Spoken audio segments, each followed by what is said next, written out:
हमारा मानना है साथियों कि देश भर में जहां भी 100% एफडीआई घोषित किया गया है उसका नकारात्मक प्रभाव रहा है। चाहे हमने देखा है कि एग्रीकल्चर सेक्टर में 100% एफडीआई की जब बात हुई तो वहाँ किसानों ने पूरे देश भर में उसके खिलाफ आंदोलन किया।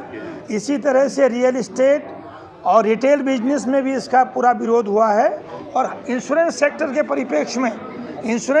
परिप्रेक्ष्य में साथियों हमें कहना चाहेंगे कि आज जो है 74% ऑलरेडी एफडीआई लिमिट है और उसके बावजूद जो है मात्र 32% ही सरकार विदेशी निवेश करवा पाई है। तो जब अभी 32% ही आप विदेशी निवेश करवा पाए हैं तो ऐसी स्थिति में कोई जल्दबाजी करने की आवश्यकता नहीं है। और हमारा मानना है कि 2047 तक जो इंश्योरेंस फॉर ऑल का जो नारा है इस नारे को बहुत मजबूती के साथ पूरा किया जा सकता है, भरसक सरकार के अंदर इच्छा शक्ति हो और वो पब्लिक सेक्टर जनरल इंश्योरेंस कंपनियां जो सरकारी कंपनियां हैं जो पिछले 50 साल में हर दुख सुख में सरकार के साथ खड़ी हैं उनका एकीकरण हो, उनका मर्जर हो और उन्हें मजबूत किया जाए। सर, आपके एक साथी ने कहा ये एफडीआई जो है फॉरेन डायरेक्ट अटैक है जी, तो इसको आप जनता को कैसे समझाएंगे? नहीं, जनता को समझाना बहुत आसान है जी। आप देखिएगा कि आज़ादी से पहले जब साम्राज्यवादी औपनिवेशिक ताकतें भारत में आई थी तो उन्होंने भी जो है बिजनेस के माध्यम से आक्रमण किया था। तो ये तो हमारा इतिहास में रेखांकित है। तो इसमें उन्होंने कोई ऐसी बात नहीं कही है। उन्होंने तो अपने अनुभव के आधार पर बहुत आपसे साफ बात कही है कि अगर जो है खुली जिस तरह से स्वच्छंद पूंजी को अगर भारत में आप जो है जिस तरह से थोपना चाहेंगे तो वो अटैक ही तो है, वो एक हमारे ऊपर आक्रमण है। क्या सर किसान बिल ऐसे वापस हुआ, लाखों लोग उतर पड़े सड़कों पे जी, महीनों तक चलते रहा जी, ऐसा आप कुछ करेंगे जिससे लोग भी आपके समर्थन में उतर जाएं लाखों मित्र? हम सभी साथी, हम सभी कर्मचारी नागरिक जो हैं लोकतांत्रिक मूल्यों में विश्वास करते हैं और लोकतांत्रिक तरीके से अपने आंदोलन को आगे बढ़ा रहे हैं। मैं सिर्फ आपको एक ही उदाहरण देना चाहूँगा कि अभी श्रीलंका में निजीकरण के सवाल पे एक छोटे से कस्बे में आंदोलन शुरू हुआ था और वो आंदोलन इतना बड़ा हुआ कि राष्ट्रपति महोदय को अपना घर छोड़ना पड़ा।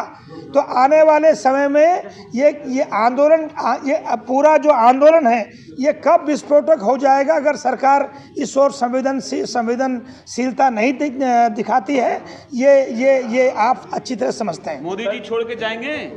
नहीं, मोदी जी से हमारा व्यक्तिगत तौर पे कोई हमारा मोदी देश के मुखिया का कर्तव्य बनता है कि छोड़ अगर के कोई पॉलिसी ऐसी आ जाए, हाँ नहीं बदल देते, वो उसका पॉलिसी बनता है कि वो देश हित में काम करे। एफडीआई हमारे देश में जो बीमा है वो बहुत अच्छी तरह कवर कर रहा है। हर आदमी को हेल्थ सा हो, मोटर हो, किसी तरह का भी उससे सहयोग है। हमारे बैंक जो आपको पॉलिसी देते हैं सब हमारे पास इंश्योर्ड होता है। हमारे पास कहाँ कमी है?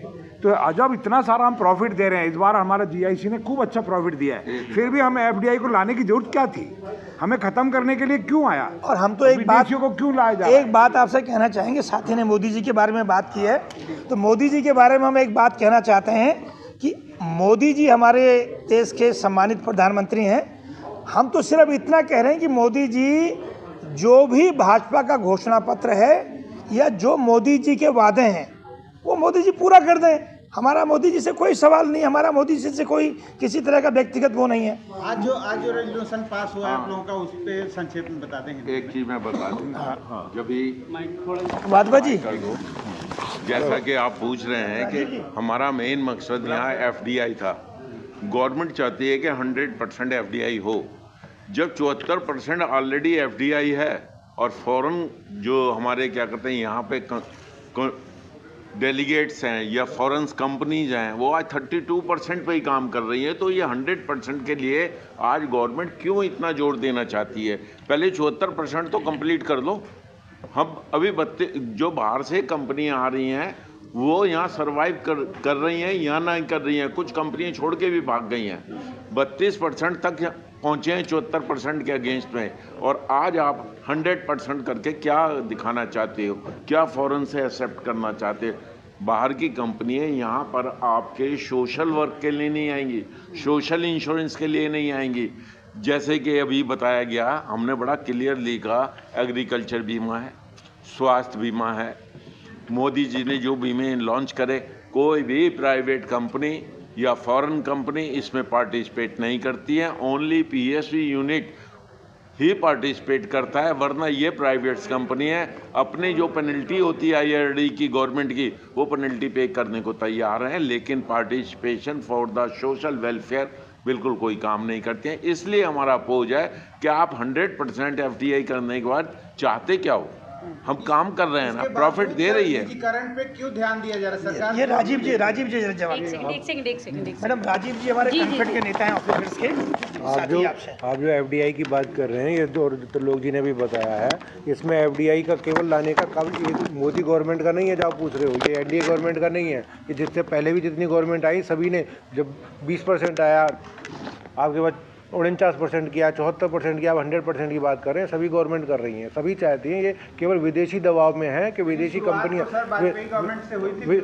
विदेशी कंपनियां जो हैं वही लाना चाह रही हैं इसको, और विदेशी कंपनियों को 100% ला करके ये चाहते हैं कि जो यहाँ आज की डेट में अभी इंडियन कंपनीज के साथ वो मिल करके इन्वेस्ट करते हैं, उसमें कर सकते हैं। 100% हो गया तो इंडियन कंपनीज के लिए नहीं, वो इंडिविजुअली इंडिपेंडेंटली वो अपनी कंपनी लेके आएंगे और वो यहाँ से प्रॉफिट कमा के ले जाना, सिर्फ केवल उनका ये पर्पज है।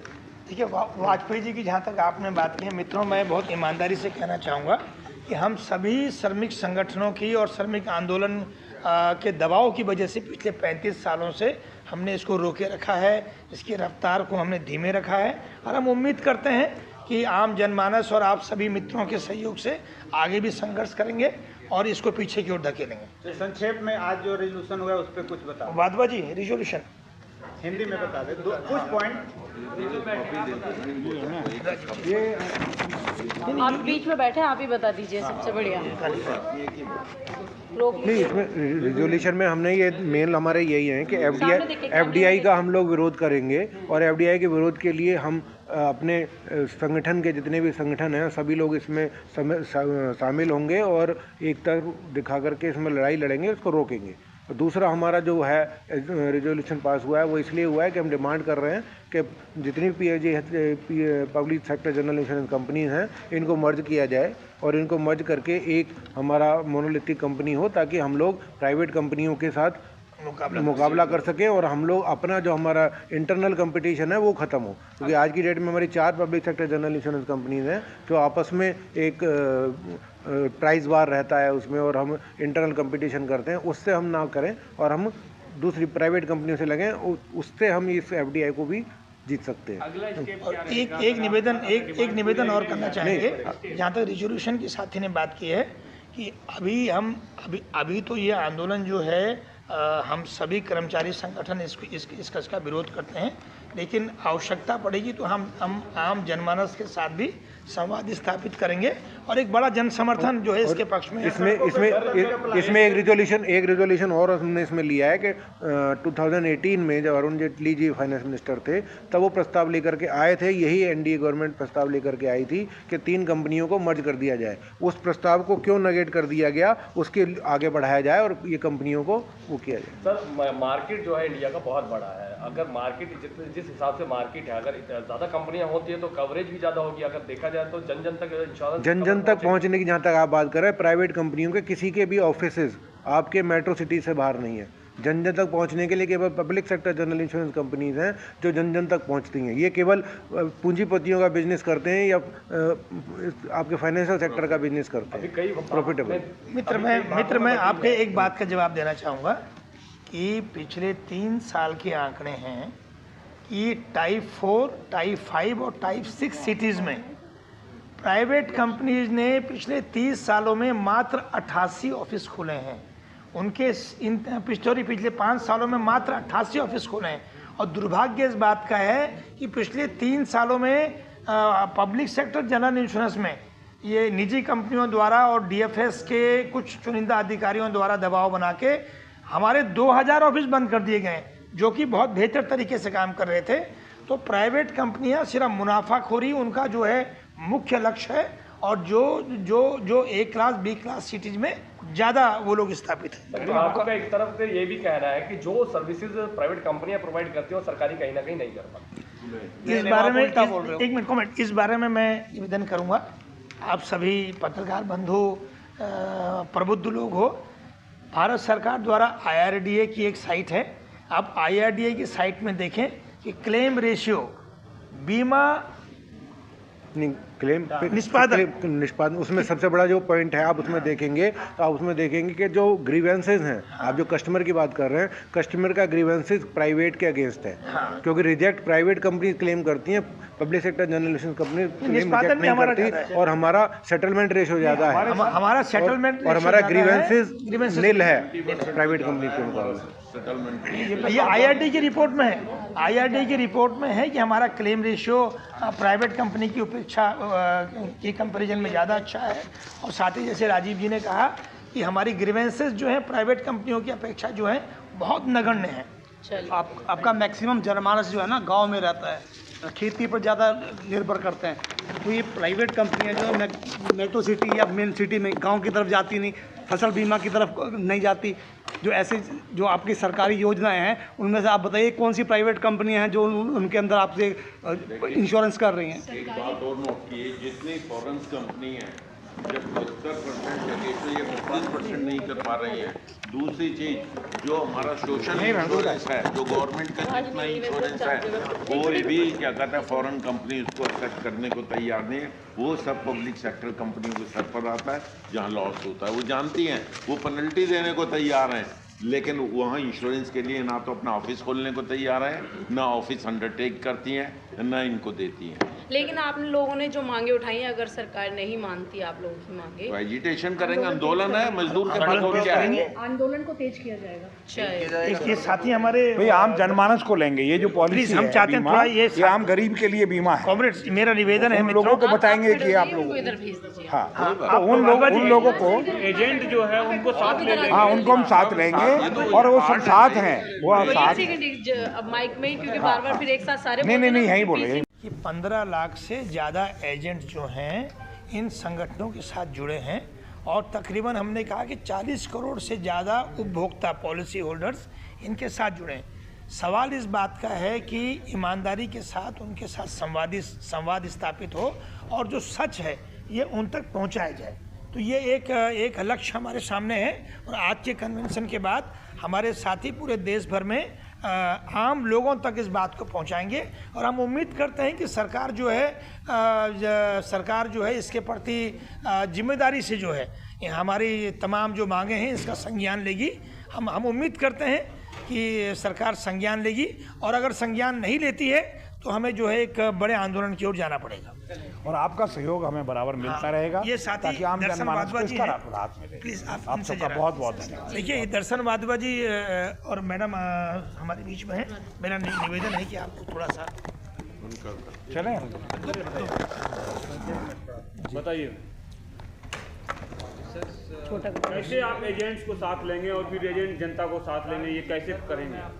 देखिए एजेंट्स की जो जीविका है वो इंश्योरेंस कंपनी के प्रीमियम के ऊपर जो उनको कमीशन मिलता है उसी से चलती है, और एजेंट्स की प्रेफरेंस रहती है क्योंकि उनको ये ध्यान रखना होता है कि जो उनका क्लाइंट है उसके मन में विश्वास हो जो वो इंश्योरेंस पॉलिसी दे रहे हैं। और इंश्योरेंस पॉलिसी पर विश्वास जनता का उसी पे है जो सरकारी कंपनी से मिलती है, क्योंकि प्राइवेट कंपनी का कुछ भरोसा नहीं है, आज की डेट में है कल नहीं है, लेकिन सरकारी कंपनियां इतने समय से काम कर रही हैं और पूर्ण सहयोग दे रही हैं क्योंकि हमारा जो क्लेम रिजेक्शन रेशियो है सबसे लोएस्ट है, और इसको बार बार अखबारों में भी आता रहा है, IRDA की वेबसाइट पे भी अवेलेबल है, और एजेंट्स को भी इस बात का भरोसा होता है कि अगर वो क्लाइंट का प्रीमियम लेके आता है तो कल को जो क्लेम की सर्विसेज हैं वो उसको ढंग से दे पाए और उसमें रिजेक्शन कम से कम हो।